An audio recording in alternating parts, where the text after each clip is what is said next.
Kensington Palace, a royal residence for 329 years, and now home to a very modern princess in waiting.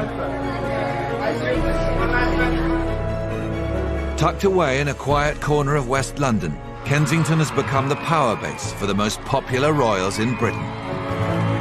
And as the American actress Meghan Markle prepares to join a long line of glamorous princesses who've lived there, her royal education will begin inside its gates.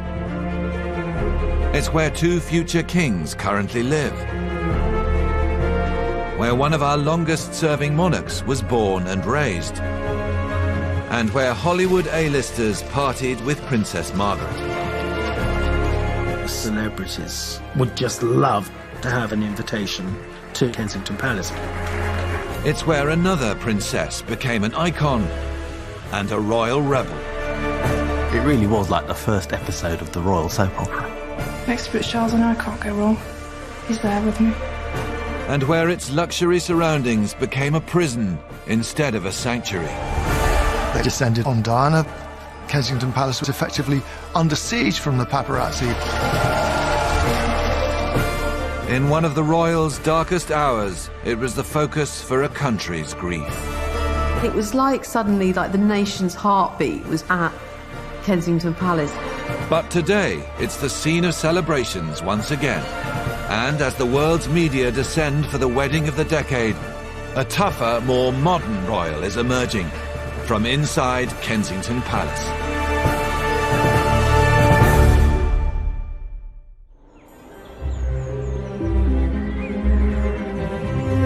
Hidden away in London's Kensington Gardens is the royal family's most exclusive and private building.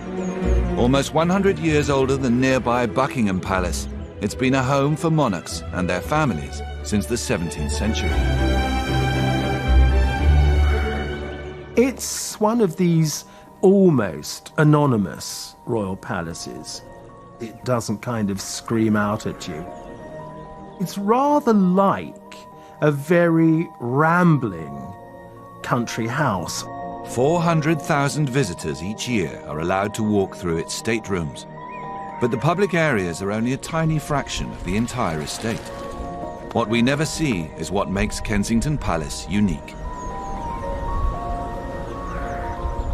Beyond the security cameras and high fences is the heavily guarded residential area, home to a whole array of princes and princesses.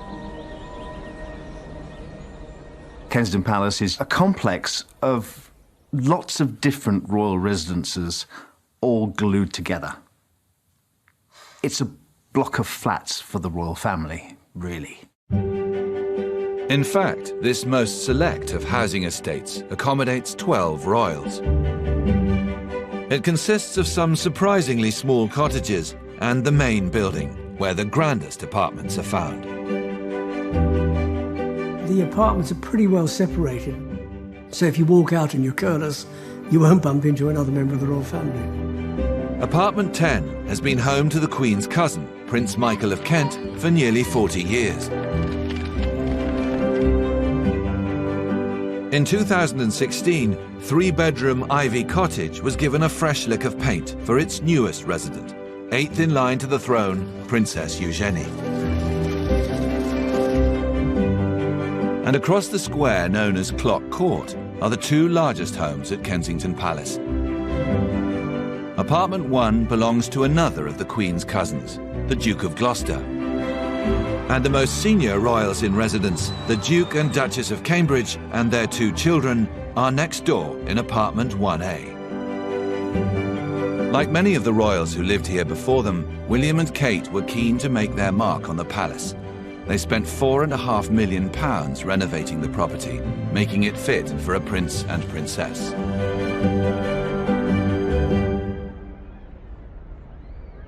For most of us, an apartment or a flat would be maybe a bedroom or 2 and maybe a living room and some kind of small kitchen. In Kensington Palace, Kate and Will's apartment is 4 stories. There are thousands of pounds worth of rugs. There's a certain level of posh. This is not a normal couple's flat. This is a place that's got 18 sofas in the living room, and it's got bomb-proof windows on the side that faces Kensington Gardens. Finally, one of the smallest and most unassuming properties in the palace, Nottingham Cottage. Since 2012, it's been occupied by William's brother, Prince Harry. Prince Harry lives in Nottingham Cottage, which is a little sort of 2 up, 2 down, bijou little place, which is perfect for a young, single, swinging man about town. It was a starter home, certainly a perfect bachelor pad. It has a very sweet garden, Nottingham Cottage. And one of the first things Prince Harry did was put a hammock in it so he could chill out in the, spring and summer days. And he very much made that apartment his own. But it wouldn't stay a bachelor pad forever. And in November 2017, Nottingham Cottage was the unlikely site of an historic event, one which would ultimately bring yet another princess to live at Kensington Palace.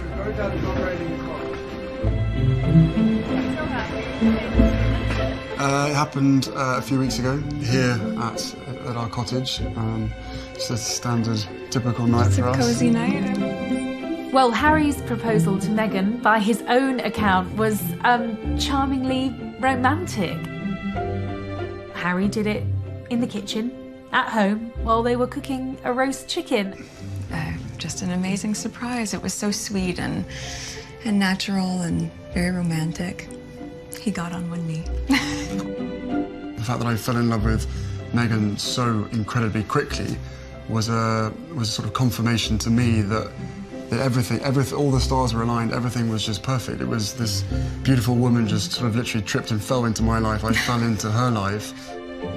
Compared to the rest of the royal estate, Harry's small cottage will be a humble start for a princess. We know from Harry being very open about wanting children that a family is on the agenda. And there's a lot of rumour that the Duke and Duchess of Gloucester's apartment, which is apartment 1 at Kensington Palace, will become available. And of course, it's perfectly positioned right next to William and Kate's. They really will be even closer than they are now. Already, Meghan's arrival has brought Hollywood glamour to the centuries-old palace. But not for the first time. In the 1960s, it was also home to one of the world's most stylish women. It was indeed a glittering occasion, and Londoners were there in great strength to see the arrival of the Princess Margaret. Princess Margaret was bigger than Diana in her day. Whatever she wore was copied. There were perfumes named after her and the lipsticks. Whatever she did made the front pages. Princess Margaret also made headlines with her choice of husband, trendy up-and-coming society photographer Anthony Armstrong-Jones. Everybody was extraordinarily surprised. Here she is, marrying a photographer. He'd been to Eton and all that, but he was not the expected match. After their wedding, the Queen gave this glamorous couple the keys to a grand London property in the royal estate, ushering in the beginnings of a new era for apartment 1A and the whole of Kensington Palace.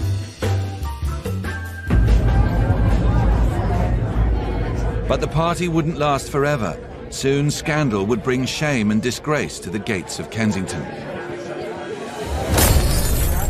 And a royal couple would change the image of the palace for decades.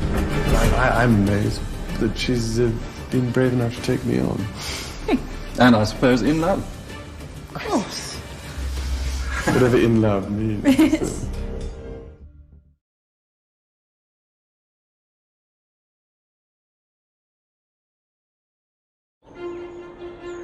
Kensington Palace, a spectacular royal housing estate and ground zero for a 21st century royal revolution.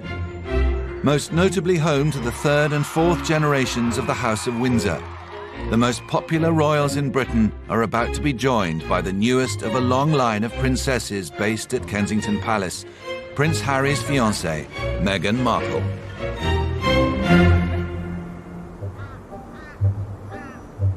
In the 1960s, Kensington Palace was at the centre of an earlier royal revolution. Princess Margaret and her photographer husband, Anthony Armstrong-Jones, had been given the keys to the 20-bedroom apartment 1A. Unfortunately for Margaret and Tony, the palace back then resembled an old people's home, Rattling around neglected apartments were ancient descendants of Queen Victoria. There was a sort of running royal gag. Kensington Palace was known as the aunt heap. There were all sorts of old aunts tucked away in various cubbyholes, waited on by equally ancient servants. It was a rather eccentric boarding house. Margaret and Tony were shocked when they first saw the state of their new apartment. It was far from fit for a modern princess. The last resident of apartment 1A was Princess Louise, the fourth daughter of Queen Victoria. She died at the age of 91 in 1939. So for 20 years, nothing had been done to that house at all. There were gaping holes in the floor. I mean, it was in such a mess. In the early 1960s, money was tight. The government agreed to fork out just £80,000 on rebuilding apartment 1A. Margaret and Tony would have to take care of the interior design themselves. To garner positive press, they let it be known they were going to roll up their sleeves and get stuck in. There were a pair of mahogany doors that divided the drawing room and the dining room, and Tony did those with the help of Margaret. They varnished them and all the rest of it in a bid to keep the cost down. 3 years later, 3 bedrooms, 9 staff bedrooms, 4 staff bathrooms, 3 kitchens, a photographic darkroom, and 10 more rooms had been renovated. With the arrival of the couple's children, David and Sarah, day and night nurseries were also installed. But Kensington Palace wasn't going to become a quiet family home. Britain's capital was at the centre of a global cultural change, and the royal couple were firmly a part of it. Swinging London, by golly, did it swing when it swung. And at the apex of swinging London were Princess Margaret and Tony. They were invited to every premiere and party. But the hottest ticket in town was an invite back to Kensington Palace. They had parties with all the A-list people around. Rudolph Nureyev, Margot Fontaine, Frank Sinatra, Elizabeth Taylor, Peter Sellers and Britt Ekland. Anybody who was anybody would just love dying to have an invitation to Kensington Palace.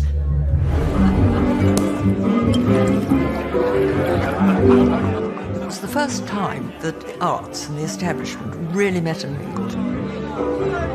The princess loved them. She was a very good pianist. They were great fun. Margaret and her husband may have transformed Kensington Palace and made it into a celebrity hotspot. But behind the glamorous veneer, their home life had become a struggle for both.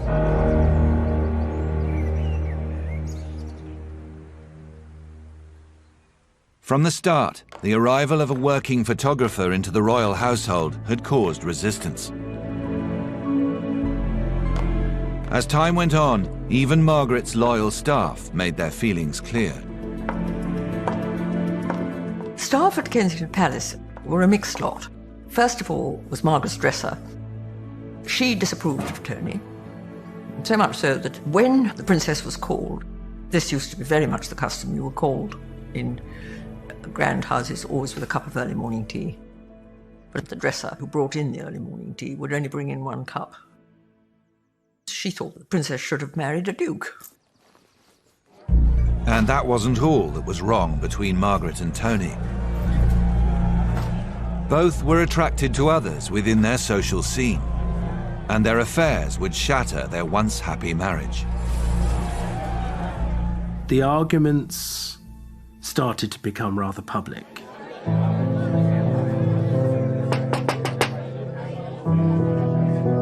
There was one occasion when she wanted to leave, he didn't. He hid under a table. it all became rather ugly. Eventually, it became clear to Margaret and Tony that their marriage was over. On the 24th of May, 1978, they did something that no royal couple had done for 400 years. They divorced. Margaret, now a single mother of two, retreated inside, and Kensington Palace fell silent.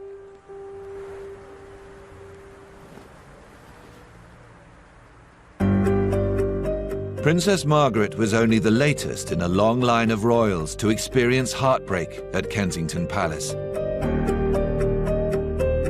It was more than 300 years ago that King William III and Queen Mary II bought a small mansion in the countryside village of Kensington. Their aim? To escape the pollution of nearby London. Kensington at the end of the 17th century was still really rural. A hamlet almost, and it's a long way away from the heart of things, and that's exactly what William and Mary wanted. William had a bad chest. He didn't like being in Whitehall, which was damp, it was smoggy, it was a polluted part of the world. So they were in a hurry to find somewhere else. The King and Queen hired Britain's best architect, Sir Christopher Wren, to transform the then modest Nottingham House into a palace. By then, Wren was celebrated throughout the land.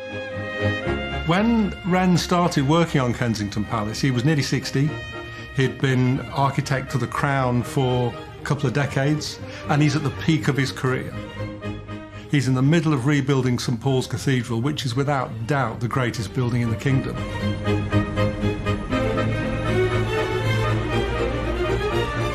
He's the arbiter of taste in 17th century England. With William's health suffering in London, the King and Queen wanted the palace completed as soon as possible.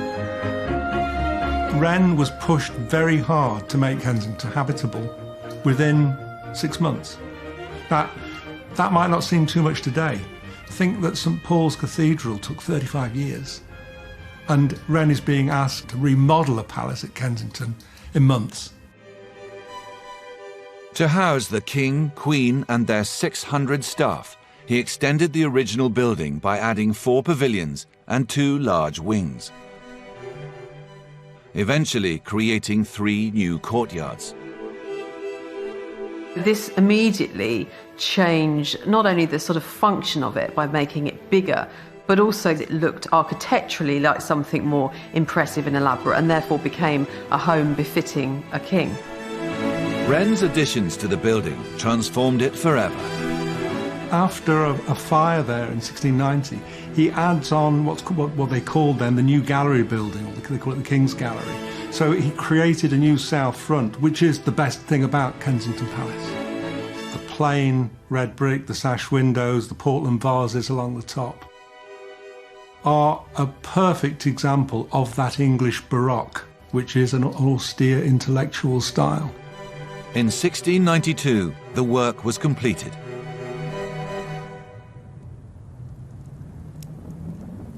But just 2 years later, tragedy struck the very first residents.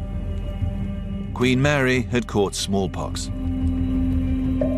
To keep staff safe from the deadly virus, King William sent them away and tended to Mary himself.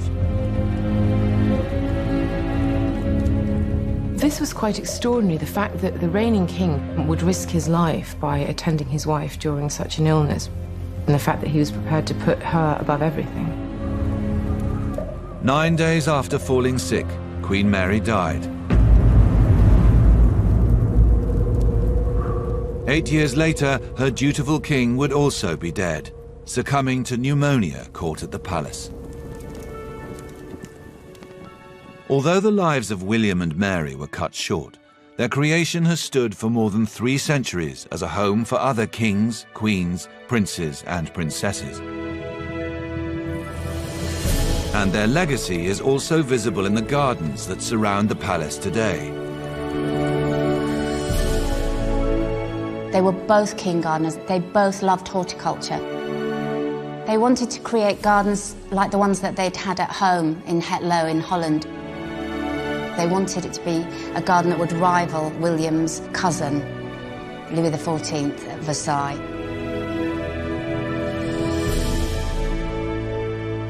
Kensington Palace gardens still hold many little-known secrets. And it's not just royalty who have enjoyed a stroll along its paths. J.M. Barrie, who wrote Peter Pan, had a long love affair with Kensington Gardens. On the north side of the palace are two stones, said by Barrie in his world-famous series of Peter Pan books to be gravestones. He said that these were children who'd been locked into the park at night and then died of cold, and that it was actually Peter who decided to bury them together so that they wouldn't be lonely anymore. That was the story J.M. Barrie told, but actually they're boundary markers. Peter Pan was written just 3 years after the death of one of Kensington's most famous residents, Queen Victoria. When Victoria was born in May 1819, the palace was a far cry from the grand, impressive home it once was. In fact, it was falling apart. The palace had really fallen into disrepair because Victoria's various wicked, drunken uncles had practically bankrupted the monarchy. When her mother asked her what she wanted for her birthday, she asked to have the windows cleaned. But young Victoria's greatest problem wasn't dirty windows. It was the plan hatched by her controlling mother, Princess Victoria of Saxe-Coburg-Saalfeld, also known as the Duchess of Kent. It was all about control and keeping her own position and securing her own future by making sure that her daughter, the heir to the throne, was entirely dependent on her. The palace gave its name to a strict set of rules the Duchess imposed on Victoria. It became known as the Kensington system, and it was ruthlessly enforced by the Duchess and her most senior staff. You've got an ambitious Duchess of Kent who wanted to be the power behind the throne of the young Queen Victoria when she succeeded her uncle William IV. The Kensington system meant that in the public eye, the Duchess and her daughter were to be absolutely inseparable. Victoria wasn't allowed to walk downstairs on her own. She wasn't allowed to sleep alone. The Duchess designed the system to make Victoria rely on her totally. She hoped that when the young princess became queen, she could continue to control her. But her plan ended in disaster. It drove a wedge between mother and daughter. And more than 100 years later, another princess would face her own battle for control at Kensington Palace. There was no sign of the Princess of Wales this morning. She appears to be keeping a low profile. Life for Diana inside Kensington Palace was very much that of an open prison.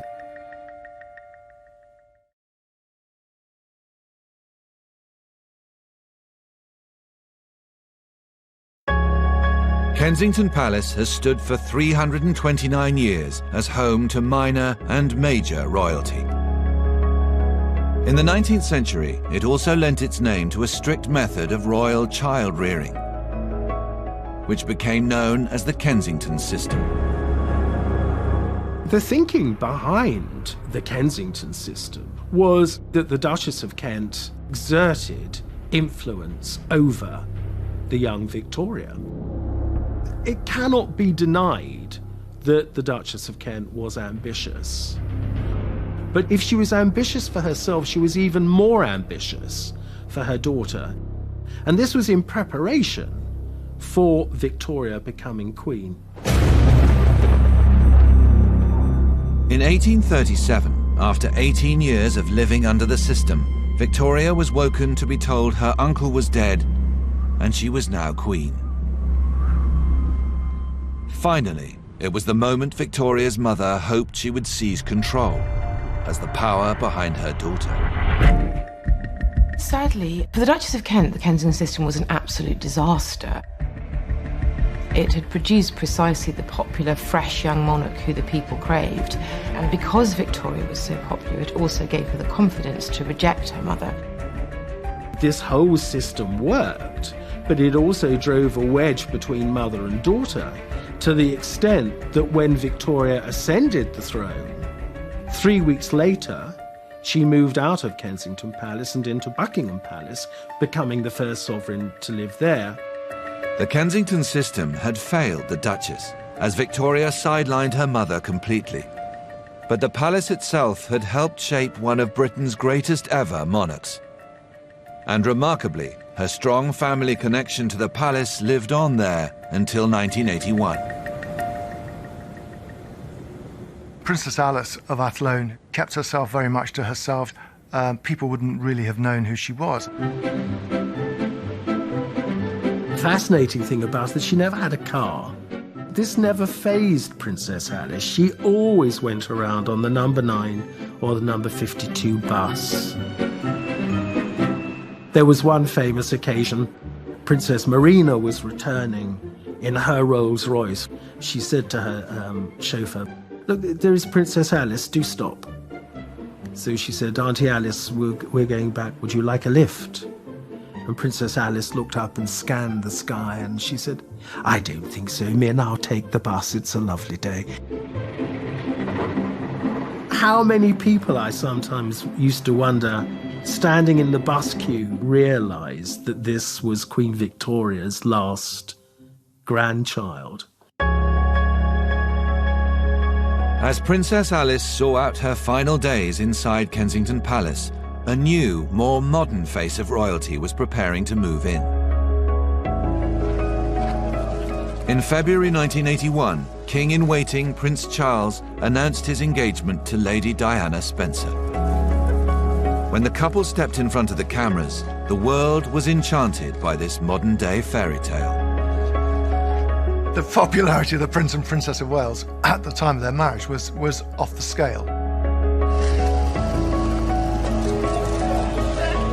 I think the Charles and Diana story really kicked off the soap opera element of the royal family. I think the reporting became less deferential. It really was like the first episode of the royal soap opera. Charles and Diana immediately started planning their future together. Charles had been living at Buckingham Palace like all the Queen's children had, and he'd gone to the Queen and said he wanted a home where he could raise a family, and so a very large apartment was earmarked for them at Kensington Palace. Diana and Charles were the world's biggest celebrities. So to have them in a place which was easily accessible to the public, remember it's right next to Kensington Gardens, so people can walk past it all the time. You can look in the windows, you could wave at her if you felt like it. Lady Diana's father this morning said he thought she'd make a very good housewife. Oh, it's nice when you said that. We've yet to see. As heir to the throne, Charles and his wife Diana were entitled to the grandest property on the royal housing estate. But Princess Margaret lived in apartment 1A. So Charles and Di were given keys to the next largest, the combined apartments 8 and 9, and immediately set about making them fit for a princess.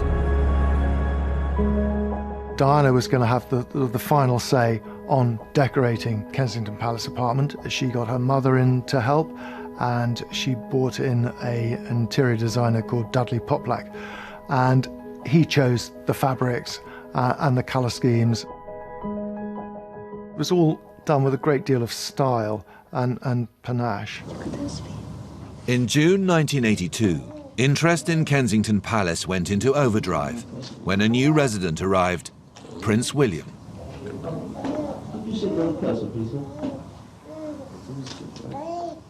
It was a joyful moment, but just 4 weeks after William's birth, peaceful family life was dramatically shattered when a terror attack rocked the Wales's apartment. The bomb went off, 2 soldiers killed along with 7 horses. The effect was devastating. The IRA blew up a detachment of guardsmen, still etched on the memory. Dead horses, dead guardsmen. Horrifying. This was the latest IRA terror atrocity on British streets. The bomb was designed to kill as many as possible and was packed around with nails. They had exploded a bomb on the road leading directly to Kensington Palace, and royal security was ill-equipped to deal with such a devastating attack. In those days, the Queen was guarded by a man who didn't carry a gun but a rolled-up umbrella. And the security at Kensington Palace was so lax that if they were sent a padded envelope, One of the members of staff would be told to throw the envelope against the wall and quickly shut the door. And that was their way of testing to see if there was a bomb inside. The fears are now that this may herald the start of a new IRA terror campaign in London. With the bomb exploding so close to Kensington, shockwaves were sent through royal security. Their greatest fear was that the next target could be Kensington Palace itself. Everybody in public life was a potential candidate for assassination. And there was a significant threat level against members of the royal family. Now, royalty protection was increased in its numbers. There was almost a bottomless pit of cash, and equipment was available.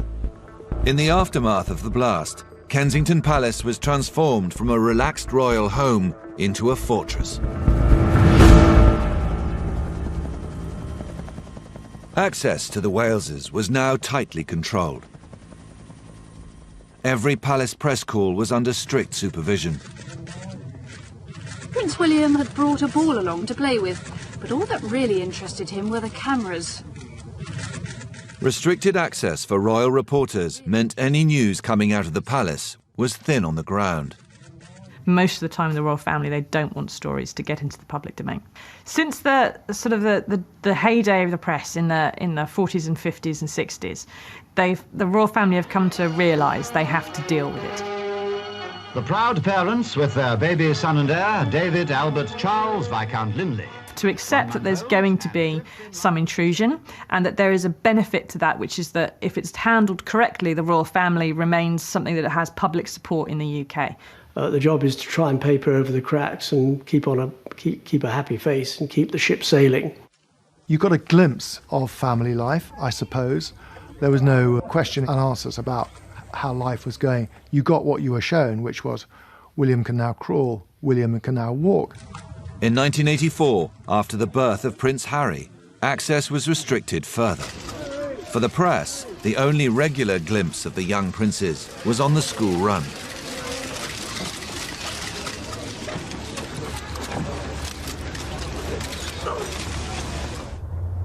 Kensington Palace for the young boys became an important sanctuary.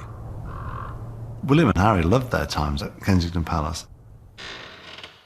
You'd often see a little rifle come round the corner, followed by Prince Harry wearing the latest para uniform that he'd been given. And they used to like hosepipe fights when they were washing the cars. They'd go watch the helicopters, and there was always an unwilling detective cajoled into a fight. My room was very close to the nursery, and there was this sort of continual movement of young children, bored with their nanny. And I remember Harry knocking on my door one day and saying, "Ken, I'm bored." So I gave him a radio and said, "Look, go and see the chauffeur."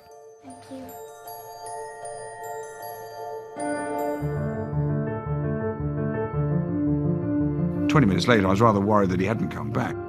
Now, this is where panic sets in. Harry, come in, Harry. So I called him up on the radio and he answered. I said, "Oh, where are you, Harry?" He said, "Just a moment." And suddenly, out of nowhere, he said, "I'm outside Tower Records in Ken Church Street." Well, I don't think I've ever moved as fast in my life. And there, in his khaki uniform, with his beret on and this radio, was Harry. We got away with that one.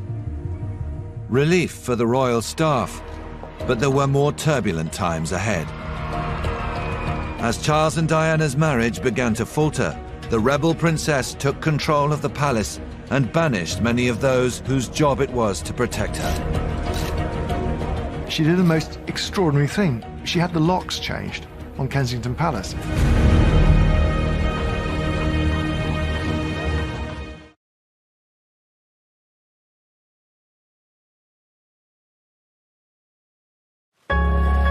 Kensington Palace, soon to be home to a new princess, Prince Harry's American fiancée, Meghan Markle.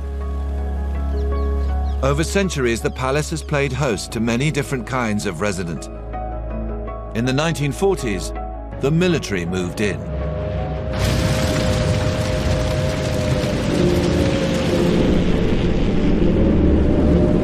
During World War II, the capital was rocked by German bombing raids.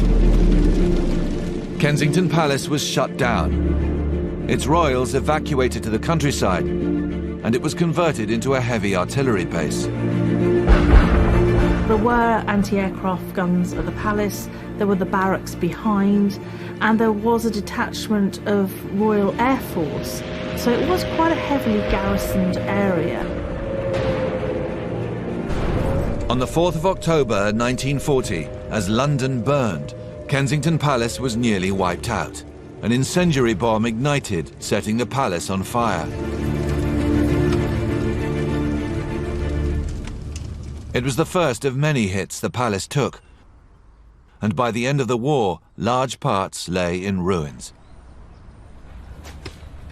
In 1945, London began its rebuilding, but work wouldn't start on the palace for another 11 years.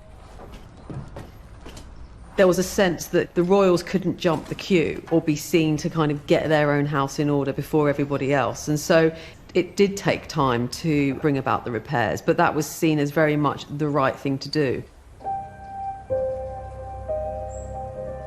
But could Kensington Palace have a secret wartime past?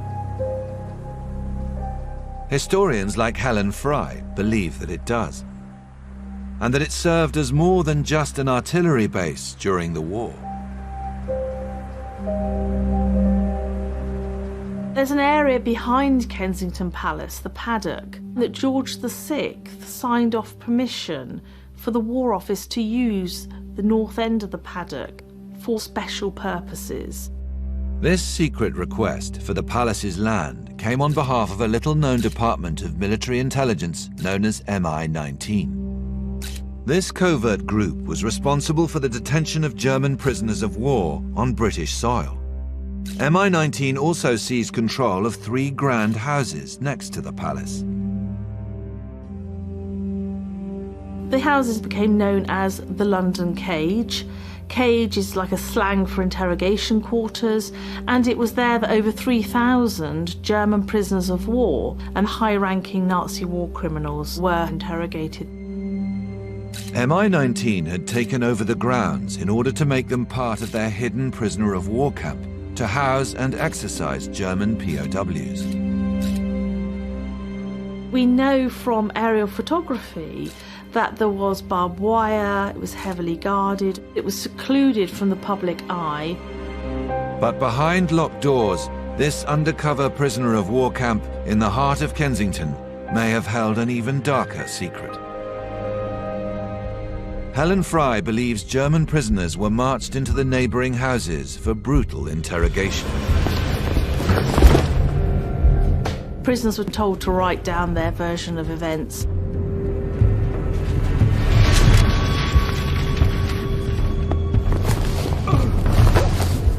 If a prisoner was really uncooperative, he'd be taken down into the basement hooded.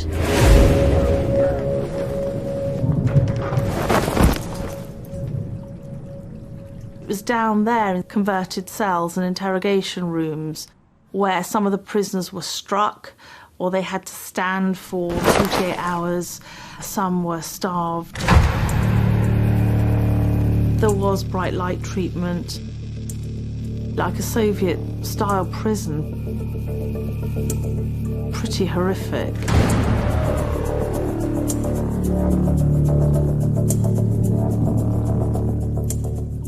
The walls of Kensington Palace have concealed many secrets, and the role played there by MI-19 is just one of them. In the early 90s, its most famous residents were leading double lives. The resulting strains on the Prince and Princess of Wales would nearly bring the royal family to its knees. Charles and Diana were very good at doing their formal stuff together very well. They could do these engagements almost like clockwork. But the truth was that just 4 years after their wedding, Charles and Diana's marriage had self-destructed, and privately they were living apart. If Charles and Diana went out on an engagement, Diana would go back to Kensington Palace and Charles would go back to Highgrove.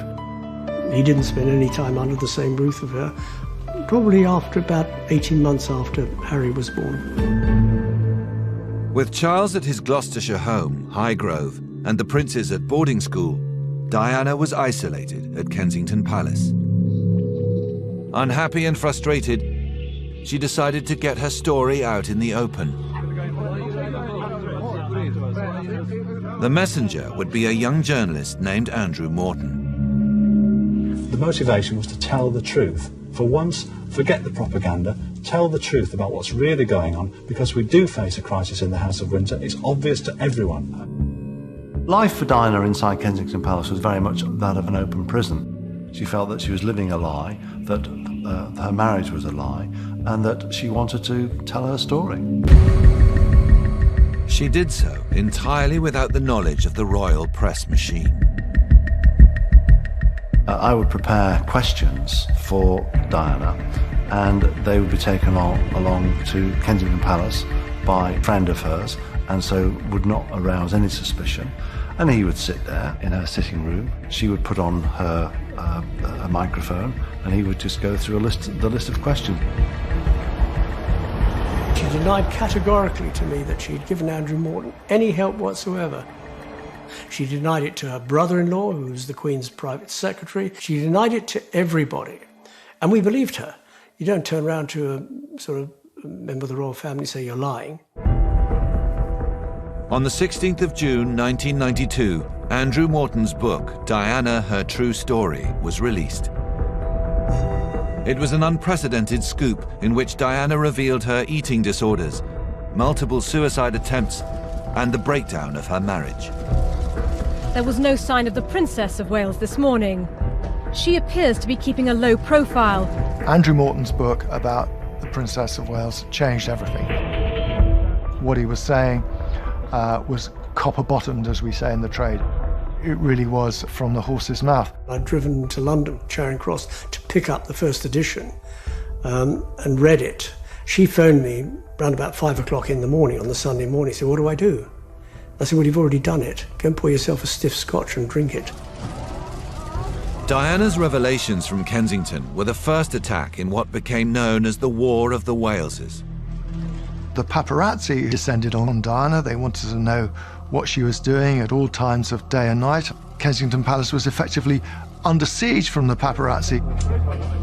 It was the start of a sort of roller coaster of her saying, him saying, her saying. There wasn't a lot you could do about it. They were a bit like unguided missiles. Charles used Highgrove to launch his attacks, whilst Diana's missives were issued from London. During this turbulent time, the Waleses formally separated, and the princess took control of their former marital home. She did the most extraordinary thing. She had the locks changed on Kensington Palace. All Charles's staff have keys, and she didn't want them poking around, and she didn't want them, bluntly, in her home. Afraid her every movement was being reported back to Charles, the princess made a bold decision. She sacked her police protection. Diana increasingly found her police protection oppressive. Rightly or wrongly, she felt that they reported on her, that because they were with her 24 hours a day, they were in a position to tell Charles what she was up to. All the policemen were linked to Prince Charles. So the whereabouts of the princess in London, whom she met, who she saw, who she entertained, everything was sent back to Prince Charles, and the princess had had enough of it. She said, "I'm sorry, I do not want him to know where I'm going. This is my life, not his." But as Diana quickly discovered, maintaining her privacy would be impossible. Outside of the gates at Kensington Palace, she was being besieged by not only the paparazzi, but by members of the public. But she wanted to try and put her feet into this world of normality. Princess Diana was at her gym again. The photographers weren't happy. Very funny, Mum! Woohoo! Diana was in a difficult situation because she'd been playing with the press. And then she decided she didn't want to, and she experienced what a lot of celebrities have done, which is to realise that you can't have one and not the other. You play the game or you don't play the game. In June 1994, Diana was at Kensington Palace preparing to leave for a public engagement. There, she watched a TV interview in which Charles admitted to the nation that he had been unfaithful to her. It was the biggest sensational interview ever. She said to me, "He's telling the world our marriage was a sham. That's what he's telling them." She said, "I can't go out there. I can't face the press." She said, "I've got nothing to wear." I said, "You're going to face them." I said, "I'll find you something to wear." So I went into her wardrobe and pulled out the Christina Strombolian dress. I said, "This is what you're going to wear, and you're going to knock them dead."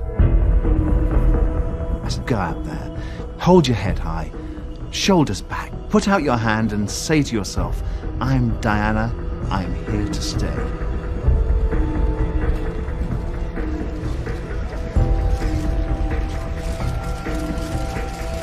She did it.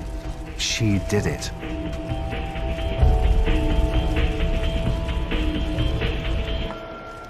She went out there and she lifted her head high. Good girl. November 1995, a year after Charles's tell-all interview, a van arrived at Kensington Palace. Inside were two men claiming to be hi-fi salesmen. Princess Diana was expecting them. The next morning, I arrive and I notice the furniture's been moved. I noticed these things. Why is that settee like that? Why is that table there? I thought, this is very strange. And the whole country stopped. They all took a deep breath and they sat in front of their TVs and watched Panorama. From Diana's drawing room at Kensington, the War of the Waleses had gone nuclear. 23 million people watched Diana blow the lid off life at Kensington Palace, blaming Charles's affair with Camilla for the downfall of their marriage and admitting her own infidelities. It did exactly what she wanted to do. There were three of us in this marriage, and the thing, it was brilliant. It's a fantastic bit of PR. And it was PR she had masterminded by herself. They did the interview in secret. No one knew about it. No one. Not her private secretary, none of her staff, nobody. She was totally alone inside the palace with the crew. It's quite hard to think of anything comparable to the Panorama interview. Henry VIII getting rid of most of his wives would have counted had there been a popular press in his day. It certainly destroyed the image of the royal family. Yes, you can read something and the book goes down on a table, it goes into the bookshelves and you forget about it and you read another book. But the visual impact of a broadcast is second to none. The fallout from the interview was huge. A month after Diana's TV appearance, the princess received a letter from the Queen. This wasn't a letter offering advice. This was an instruction. This was the Queen being the Queen. I have taken advice from my Prime Minister and the Archbishop of Canterbury, and we both feel that it is in the country's best interest if you and Charles were divorced. That's how it read. She was devastated. On the 28th of August, 1996, the Wales' marriage was formally dissolved. But the drama wasn't over.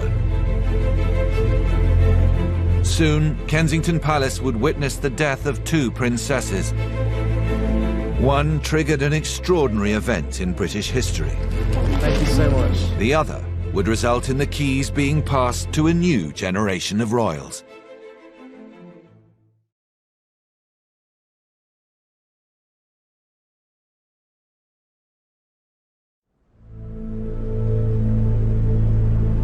On the 31st of August, 1997, Princess Diana was killed in a car crash in Paris. Kensington Palace her home for the previous 16 years became a focus for the nation's grief. Royal tribute started arriving about 5 o'clock in the morning. Now, I lived up at Kensington Palace, and when I went home that night, I walked into Kensington Gardens to have a look, and there was a buzz of people. And there were night candles burning all over the place, and there was already a carpet of flowers. Every hour, the floral tributes grew. Soon, they were 1.5 meters deep, covering the palace gates. By the end of the week, there was a lake of flowers. People might go home for a bit, and then they were coming back again. I mean, I saw the same people. What had started here with a few bouquets laid at the palace gates has transformed itself into the world's most powerful visual display, expressing grief. I remember sitting inside Kensington Palace, and the smell of lilies and flowers coming into the apartment, it was overwhelming. And I thought, my goodness, that was all she ever wanted in her life, was to be told, you're loved.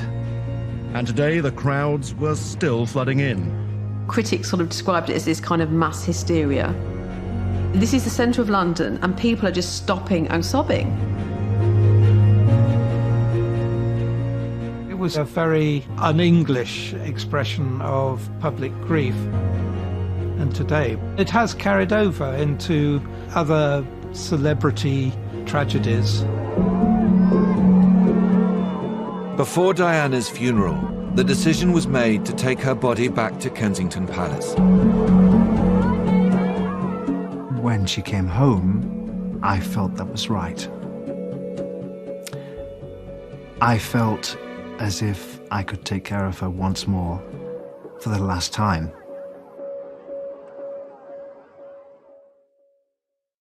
I put one hand on the coffin, and I felt as if her presence was in that room. So I had an address book to read. A. Attenborough. I said, do you remember that day when he flew you in a helicopter? Adams, Brian Adams, remember him? Oh, well. Do you remember what he said to you that night? Well, I can't repeat that, but... It was a journey through the princess's life, right down to X, Y, and Z.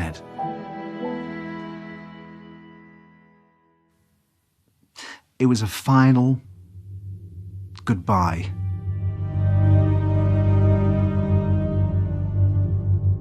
On the morning of the funeral, Princes William and Harry were taken to see the flower memorials and to meet well-wishers.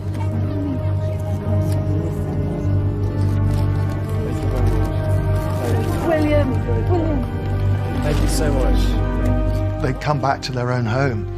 They didn't go inside the palace, they just came to the gardens and to marvel and to be astonished, as indeed they were, by the sea of flowers.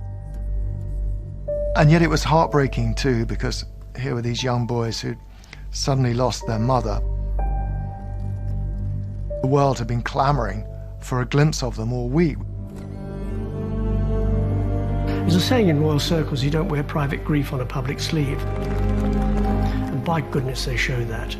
They were probably hurting inside, but they talked to people, they smiled at people, they thanked them for remembering their mother. Whether it met their desire to know that the public was sharing their grief, or whether it was an appalling intrusion into their grief, perhaps only they can say. After the funeral, Princes William and Harry left their beloved childhood home with all of its memories to live with their father at Highgrove. It would be another 14 years before they would be back living at Kensington Palace. Diana's apartment was stripped. Every single possession, every coat hanger, every light bulb, every light fitting, the carpets, the underfelt, everything. It became a more sadder building for it. In the aftermath, Charles proposed radical plans to transform Kensington Palace. Charles's view was that Kensington Palace should be emptied of all the royal relatives, and it should become a permanent home for the royal collection of arts, antiques and other treasures. But the plans never came to fruition. Did the Queen oppose the move? If so, that would explain why her relatives were allowed to stay.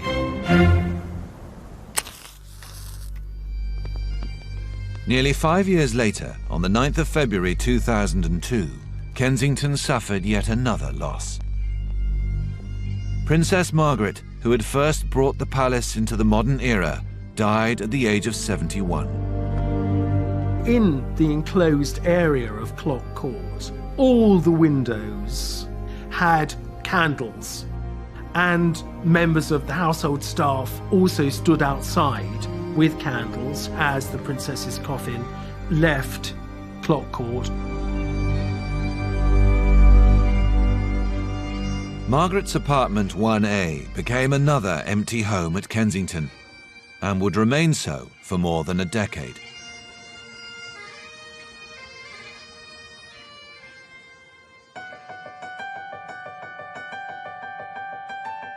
During the 80s and 90s, Kensington was a place of turmoil for many. But for one young royal, it held happy memories. So perhaps it's no surprise that in June 2013, Prince William moved back home. Having married Kate, Duchess of Cambridge, William decided that Kensington Palace would once again be a home fit for a princess. William always knew that he wanted his married life, his family life to be based at Kensington Palace, which is hardly surprising when you think about it. I think it's a really rather lovely tribute that Diana's sons have wanted to start their married lives there, continue their family lives there, make it their court. Today, Kensington Palace is once again a power base for the royal family. And as the nation awaits a fairy tale wedding and the crowning of a hugely popular American princess, This beautiful woman just sort of literally tripped and fell into my life. I fell into her life. all eyes will be on this historic home.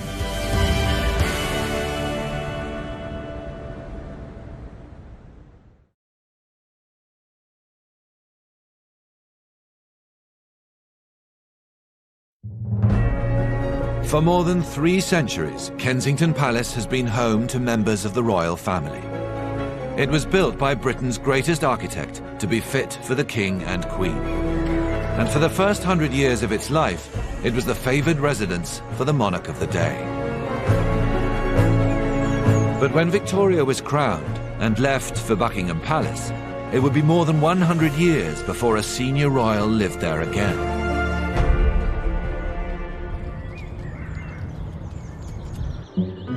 In the 21st century, Kensington's fortunes have ebbed and flowed. And now this exclusive building is once again at the heart of the monarchy's future. It's finally actually home to the 2 generations in William and George, who are going to one day be the core of the royal family and carry the monarchy on. And that's a huge step up for Kensington Palace to be that important. The reinvention of the palace began with a multi-million-pound refurbishment and continued with a memorial exhibition. Even 20 years after Princess Diana's death, there is still a huge interest in the princess. Of course it was. She was the most famous person in the world. In May 2017, a set of Diana's most famous dresses were put on public display near the Memorial Garden. Hundreds of thousands of visitors have queued to see them. Everywhere you turned, there was a memory of Diana. That was the dress that she danced with Travolta in. You know, that was her wedding dress. For me, it was really a great pleasure to dress Diana. One of my favourite dresses that I made for the princess has to be the little blue dress. It was a silk georgette dress with tiny bugle beads. It was very low on the décolletage and it was very high on the knee length. She loved trying on new clothes and she got really excited, which in turn excited me too. And of course, you know, there was always the sort of the big reveal when she would actually appear in front of public wearing your dress. What an impact she's making, as usual. Far from simply being a museum to their mother, the brothers have ensured that Kensington Palace is firmly positioned on a global stage. It's here that William and Harry have welcomed some of the world's most powerful people, including, in 2016, the Obamas. This is the leader of the free world, the President of the United States, coming to Kensington Palace for supper with the Cambridges, the #1 glamour couple in the world. I think both sides were reflecting in each other's glory, if you like. It was a good photo call for America, and it was a very good photo call for Great Britain. When the former president and First Lady were taken inside, we were offered a rare glimpse of life behind the doors of this hidden home. People have this idea of what a palace must be like, but it's not like that. Kensington Palace is a real home. It was actually the first time that we got to see inside Kensington Palace after this incredibly expensive refurbishment, and actually very charmingly got to see Kate interact with George. There's a lovely picture of her crouching down while George is on a rocking horse, and he's obviously ready for bed in his pyjamas and his dressing gown. But the publication of photos of the royal children was criticised by some. If you spend a lot of time arguing that your child's privacy shouldn't be invaded, then publishing a photograph of them in a dressing gown in their own private home, are you sure you want to do this? The photo call was an early example of the young royals taking charge of their media relations. After witnessing their mother's fraught relationship with the press, William and Harry have been keen to manage their own in a different way. It's inarguable that the way the press behaved with Diana and Diana behaved with the press has influenced William and Harry's attitudes towards the media. Kensington Palace tweeted earlier that they'd also like to thank everyone for their warm wishes. In the 80s, everything that came out media-wise came out of Buckingham Palace. There was one press office, and the one press office catered for every member of the royal family. But now, Kensington has its own press team. They now have a sort of little mini court, Harry and William, at Kensington Palace. They want to control the media because they have seen from their mother that if you can control the message, that you get your side out there. In 2015, the Duke of Cambridge used his personal communications team to issue a notice to press and public alike. Prince William put out a statement asking for more privacy and detailing some of the things that photographers had done in order to get photographs of his children. They are going directly to the public. You know, that press statement went out on Twitter. They realise that they've got a voice through their social media, and they're going to use it. If you can persuade the public that they are being mistreated, then you may perhaps stop the appetite for buying the magazines in the first place, which reduces the market for the paparazzi pictures in the long run.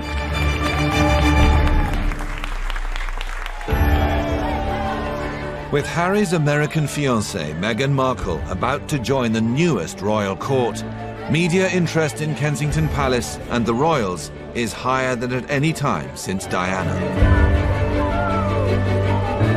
Prince Harry marrying Meghan Markle, it's a massive step for the monarchy because she breaks the mould in many ways. She's an actress, she's a philanthropist, she's an American, she's a divorcee. I think it goes so much deeper than that. Meghan, from everything we've seen about her, is a feminist. She's a very modern woman. She's got great ambitions, I think, to do a lot of very good work. The causes that have been very important to me, I can focus even more energy on because very early out of the gate, I think you realize once you have access or a voice that people are willing to listen to, with that comes a lot of responsibility. I know the fact that she'll be really unbelievably good at the job part of it is obviously a huge relief to me because she'll be able to deal with everything else that comes with it.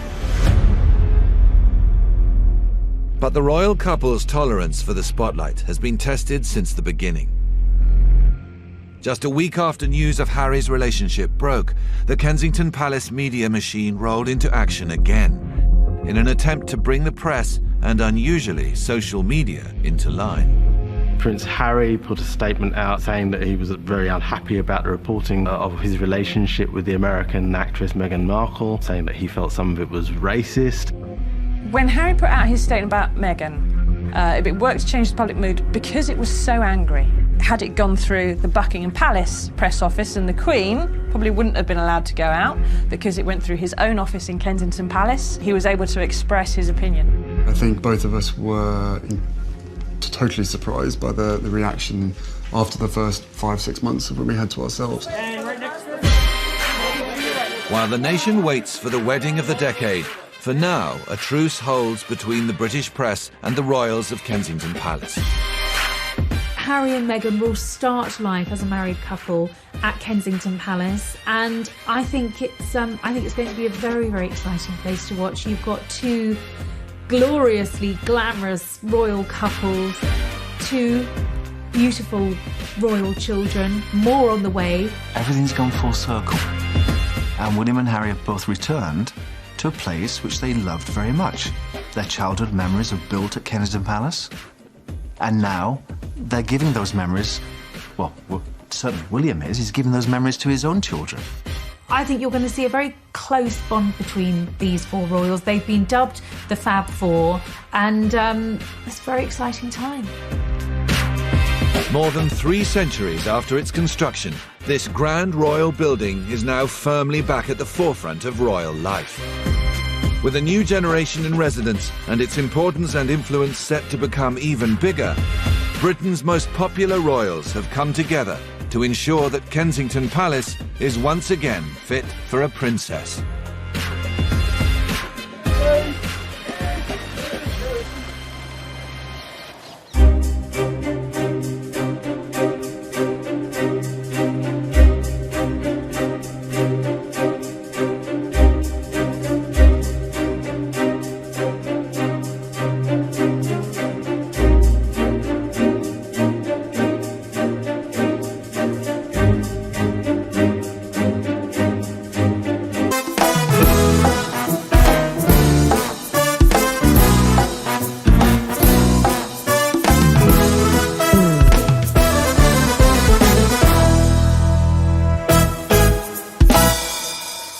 Chuyện ngày xưa tôi thả những cành diều dây lướt trên bầu trời phiêu du cùng áng mây, hòa trong gió tiếng sáng vang từ đâu diều bay vút cao, rồi cùng nhau chia phe chơi trò dưới bóng cây đa già bên sân đình bãi sông, làm cô dâu chú rể chiếc kiều la trò chơi rước dâu. Kỷ niệm xưa mãi sống trong cuộc đời tôi, thân tin tôi thơ. Rồi ngày tháng trôi đi, bao nhiêu mong ước xa xưa chỉ còn là kỷ niệm. Từng đêm tôi nhớ về cuộc đời đua trên bốn bề giàu lo, nhiều lúc ước mơ